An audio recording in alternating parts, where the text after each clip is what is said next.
So good evening, everyone. Practical Cities is an initiative by a group of young urban practitioners aiming to have a conversation around urban realm.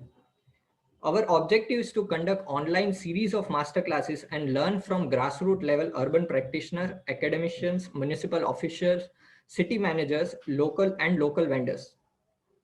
In this masterclasses, we learn about various case studies, best practices, success and failure stories from various speakers. So today, on the occasion of World Education Day, we are pleased to have Mr. Lee Feldman. So Mr. Lee has a very long portfolio and experience of more than 33 years. Mr. Lee is ICMA-CM, which is International City County Management Association, credentialed manager. He is currently city manager of City of Gainesville. So today, on the occasion of World Education Day, we are pleased to have Mr. Lee Feldman, who will be talking about importance of community engagement for cities development. This is Masterclass 18. Sir, we would really like to know from your experience how community engagement plays a vital role for cities development. Okay, thank you, Jay. So I'm going to go through a little presentation that I put together so to sort of talk about the framework of what community engagement really is. So, you can see from this word map that, when we talk about community engagement, there's all sorts of words, that come up. Words such as consultation and public and health. So I started, as I was preparing for today, trying to think about what exactly is community engagement? Is there a definition for this phrase? And I don't think there is. I think we have some aspects of what we think community engagement comprises of, and I really want to build this discussion around those premises. So we know that that community engagement means involvement. Who do we involve? We involve the community. We know that community engagement means participation by the community. And when you look at that, it's perhaps, how do we actively involve the people who we live together with? And that really comes into the terms of collaboration. So as we talk about this today, I really want to concentrate on the words of involvement, participation, togetherness, and collaboration as we move forward. So often we talk about communication and engagement, and I think that there's a difference between the two, and sometimes this difference is subtle, and it leads us to believe that communication actually is engagement, and I think the two are different. So when we talk about communication tools, we're talking about things like social media, WhatsApp, WeChat, Twitter, YouTube. Sometimes we think that engagement is just putting up a website and directing our citizens and neighbors to that. Sometimes it's just advertising and branding, or shooting out a series of emails or marketing programs. And those are all tools that are part of engagement, but we can't just rest and say that communication alone is engagement. So what is engagement? And I sort of think it can be phrased as facilitated listening. We can do things. We can meet with small groups. We can meet with large groups. We can have these town halls. We can do those town halls in person, and we can do them virtually. We can, look at programs called Meeting in a Box, where we provide kits and so forth for our neighbors to use to provide feedback for us. There are online engagement tools, and there's this new engagement technique called reverse consulting, which I'll talk about a little later in the presentation. So let's start with a concept of that we need to know the community that we're trying to engage.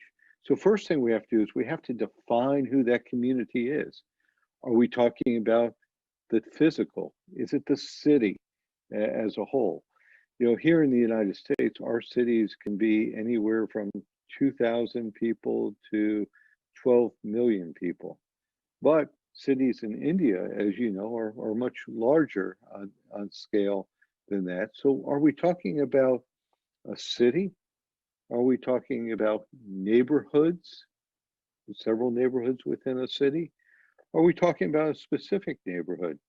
Or are we even getting down to just the physical block that's involved? So I think, you know, as we start looking at engagement, we have to really define who is that community. And then, you know, there are the intangible factors. Are we trying to engage a community that's not physical? For example, that I put up here is transit riders, people who ride the bus. Are we trying to engage them to try to, you know, find out more about a problem and how to solve it? If we do that, are we talking about everybody who drives or rides on a bus? Or are we talking about a specific route? Or maybe even just a stop or a series of stops that may be of an issue?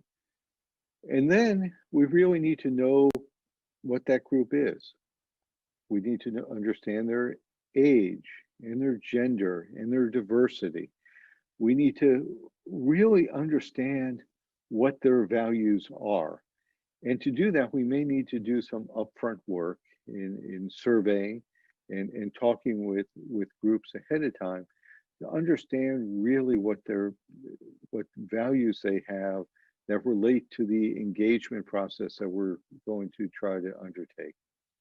And then finally, I want to bring this point up. We tend to use a lot of our cell phones and smartphones as a way to do engagement.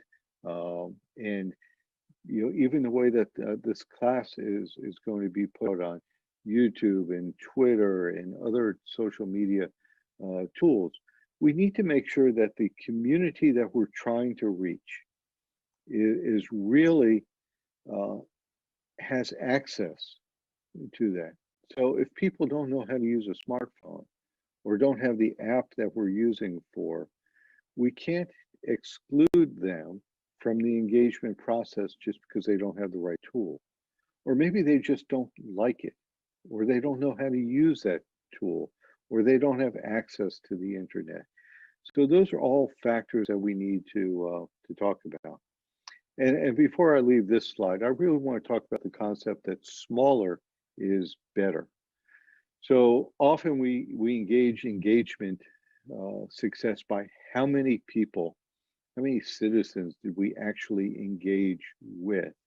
And because of that, we tend to design our activities around large groups. The more that come, the better it seems. But I've always found that engagement can be more practical and more informative when you have smaller groups, because then everybody can be included in the conversation. And people just don't come to show up, but they come to participate. So I've been a reader of a gentleman by the name of Peter Block for years. And I think Peter was talking about engagement long before anybody else really was. And he wrote a book, he called it Community, the Structure of Belonging. And in this book, he posed three questions, or basically said, a question has three great qualities. And to me, engagement is about asking the right questions. And he pointed out that engagement is, that the questions around engagement need to be ambiguous, they need to be personal, and they need to evoke anxiety. So some samples that he gives in his book are these questions. What is the commitment you hold that brought you into this room? Why are you here? Why are you at the table? Why are we engaging with you? And then he poses a question, how valuable do you plan to be for this effort? Am I just here because a friend asked me to come? Am I here just to listen? Or am I here to participate? What is the story you keep telling about the problems of this community? What is your story? What has brought you here, and how does it relate to what you think about our community, whatever that community is? Again, the community can be transit riders at a particular stop, or it may be a neighborhood or a series of neighborhoods. And then this question is probably the most intriguing for me. It is, what is your contribution to the very thing you complain about? What is the contribution to the very thing you complain about? What are you going to do to fix it, right? We all have complaints, okay? We all have ideas on how to fix this, but how am I, being in this room, going to be contributing? Because engagement is not me just coming and talking to the group. Engagement is working with the group to come to solutions for the problem that we're trying to address. And I think that's where we lose it. That's why I call it facilitated listening before, because we can pose the questions and then we have to draw out from those that we are engaging with, those people who have come to the room, okay, whatever that room is, whether it's virtual, whether it's a dining room, whether it's somebody's living room, whether it's out on the street, whatever that room is, we have to pull people out to get the solutions on there. And people who show up have to be willing to get there. So the public engagement spectrum. So what I wanted to do was sort of talk about how the city of Gainesville is doing engagement for a current project. And it's really 5 aspects. And the project that we're working on is dealing with a rewrite of our comprehensive land use master plan. So you will see that there are tools at different stages of this public engagement spectrum. So the first stage, which is to inform and educate, that's primarily that communication piece, all right? Those are communication tools. Those will be the email blasts and the social media posts and the flyers and the advertisement and talking about what we're doing and how we're going to do it. And then the consultation is to really start understanding aspects of the community before we start engaging, right? So we need to do surveys and polling and interviews to really understand what the community's perceptions are before we walk into the room. Then we need to discuss and debate. And that's where we start talking about with the policymakers about what the issues are that we're going to focus on. And once we know that, once we've done the communication piece and we've done the background work and we've narrowed the focus down, then we're ready to actually engage. And that's where we can work with facilitated meetings and working with the youth of communities and creating neighborhood narratives and building those ongoing relationships. And that's where we can start and I don't want to say conclude, but that's where we can bring back the engagement piece and incorporate those engagement factors into the plan. And then the final stage is to partner and collaborate, because engagement cannot just end. It needs to be a continuum that never ends. So you have a comprehensive land use plan, and that will produce a document, but that needs to become a living document that the community can continue to educate themselves on and engage and participate in. And one of the concepts that I mentioned early on that's a relatively new tool is what we call reverse consulting. And briefly, this is where we pay people we give them a wage to go out into the community and ask questions on our behalf. Because sometimes people don't trust the government, not only here in the US and locally, but around the world, is that, trust and government are not necessarily two words that work well together. So if we can train people to become our ambassadors, our ombudsmen, our cultivators, and ask them to go out and collaborate with our neighbors on there to bring back the answers to the questions that we're posing, and we provide them a wage to do that, then we can really start creating a new tool that will seek out and really foster community engagement, in my mind. So all that being said, I really want to discuss for a second where community engagement can go wrong, where it does go wrong.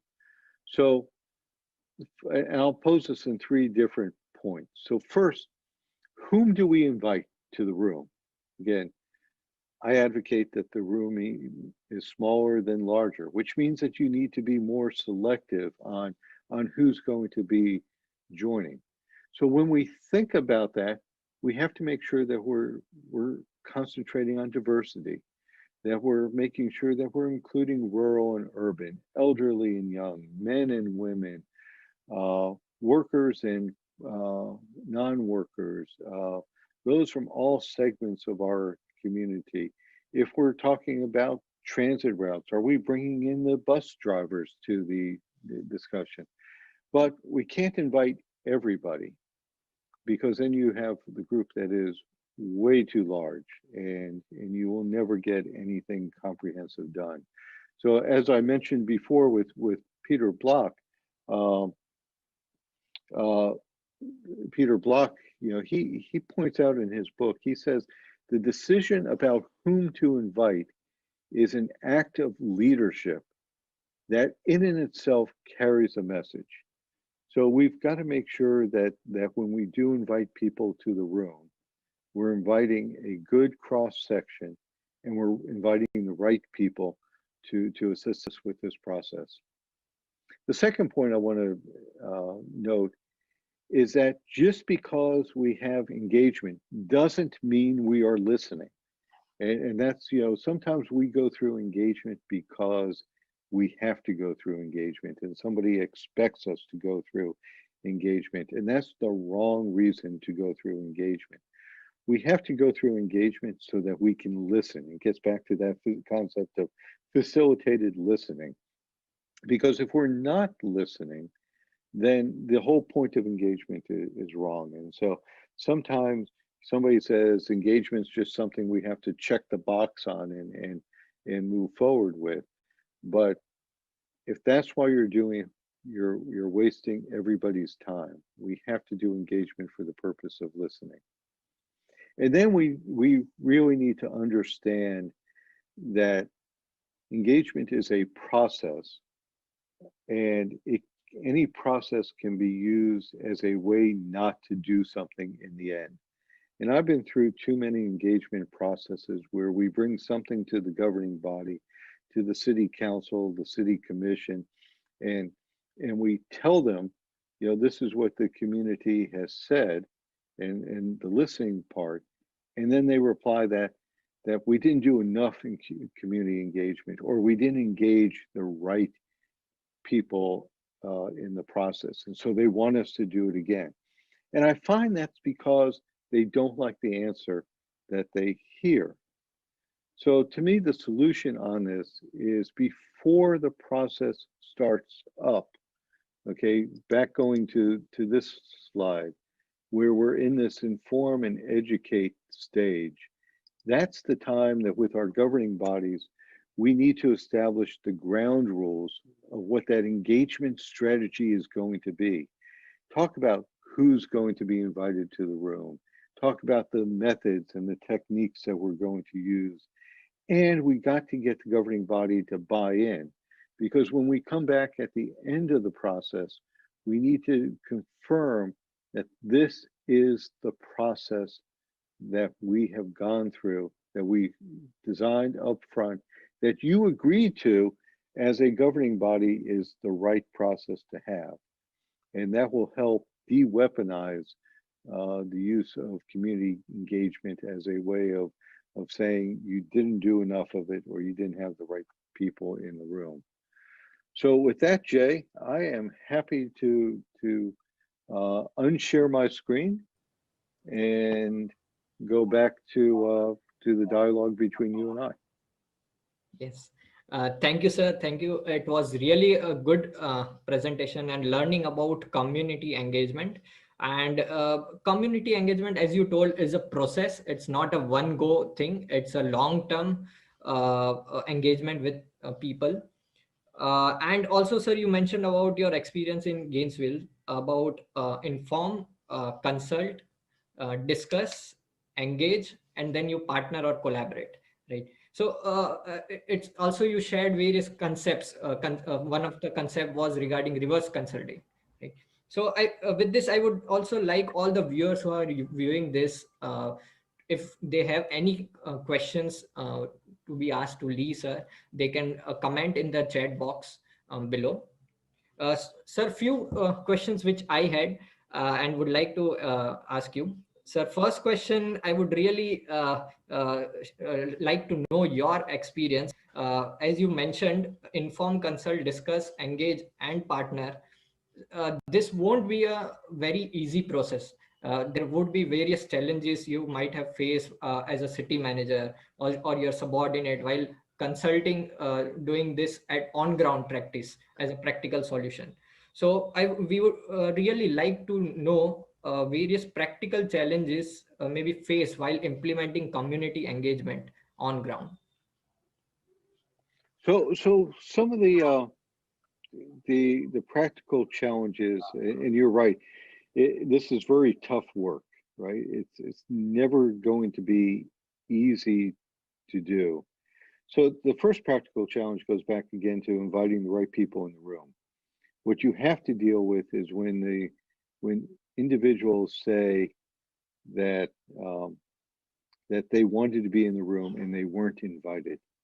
So they may tend to sabotage the process, or push back against the process as we go along. The second part, practical, is training your city staff to do this work. I mean, this is not intuitive work. This is, you have to spend some time designing a process and training the individuals that will be going forward and engaging with the community.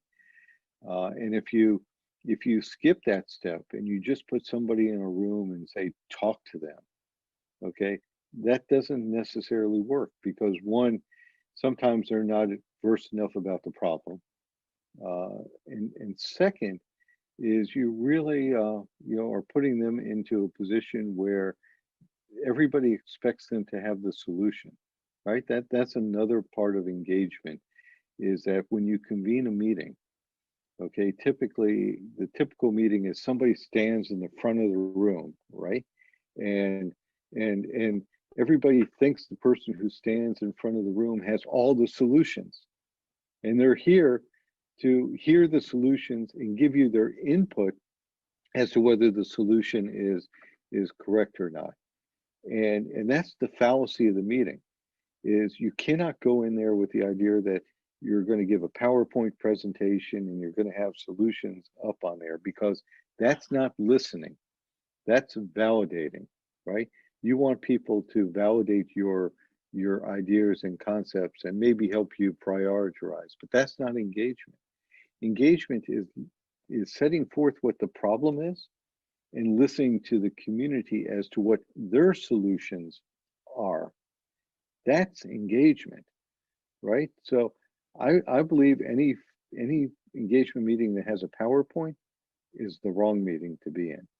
Okay, any meeting where somebody stands at the front of the room is the wrong meeting to be in. Okay, and there are different techniques that are out there to make it more facilitative and less one person running the meeting.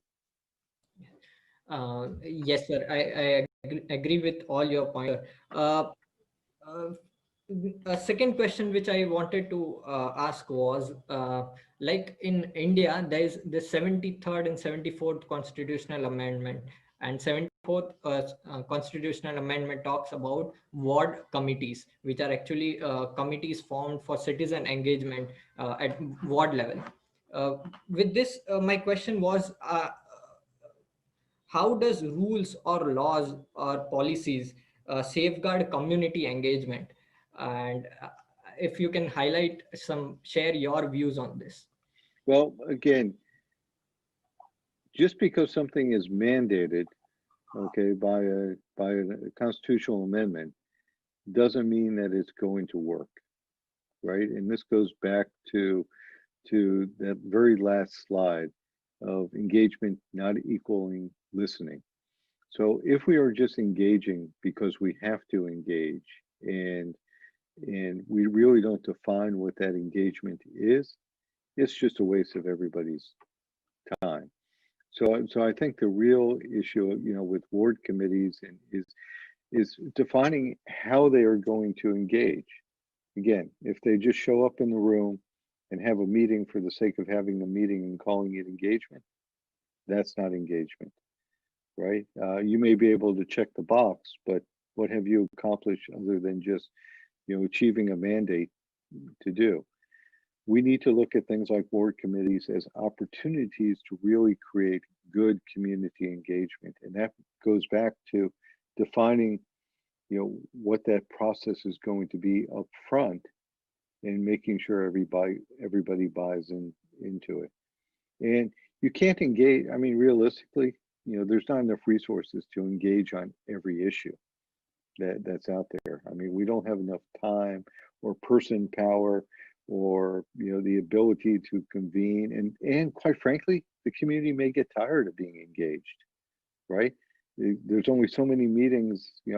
I got to take care of my kids, I got to work, I've got to do the chores, and I can't always just do engagement on there too. So I think you have to be selective when you do it, and talk about how you're going to do it, and get the ground rules forward, and not just check the box. Yes, sir. Also, a city comprises of lots of stakeholders. Like they can be political, like a mayor can be there, and various other officials, ward committee, ward members would be there. Also, they comprises of city officials like city manager, commissioners, and various other officials. Also, a major component of city is citizens, right? So how can we actually engage this all stakeholders together with maybe, if possible, you can share your some experiences of Florida or Gainesville about how any challenge that you faced and how did you solve that particular. So again, it's having the right people in the room, right? And I would tell you, having the mayor and the politicians and even the senior city staff in the room are the wrong people to have in the room. Okay, if you want to engage the community, you need to have somebody who's knowledgeable about the subject to answer questions. But when you put the politicians in the room, there's an expectation that the politicians have the answer. If you put the senior city staff in the room, there's an expectation from the community that they already have the answers, right? And that this is just a validation process. What you need to do is stay focused on the topic, have a subject matter expert that's trained in facilitation, and go through the steps proper to engage the community that you've chosen, those stakeholders. And then the politicians and the senior staff, they get the results of the engagement on there, but they don't need to be in the room. And I would, I'd tell you, if they're in the room, they become more the focal point than anything else. Yes, sir. So thank you for this wonderful insights about community engagement on World Education Day. So I think all the viewers who will be viewing this would be really glad to know about how community engagement plays an important and vital role in cities development. So thanks a lot, sir, for this wonderful Masterclass 18. And thank you. Jay, it was a pleasure, and I look forward to doing another one in the future. Yes, thank you, sir. Thank you.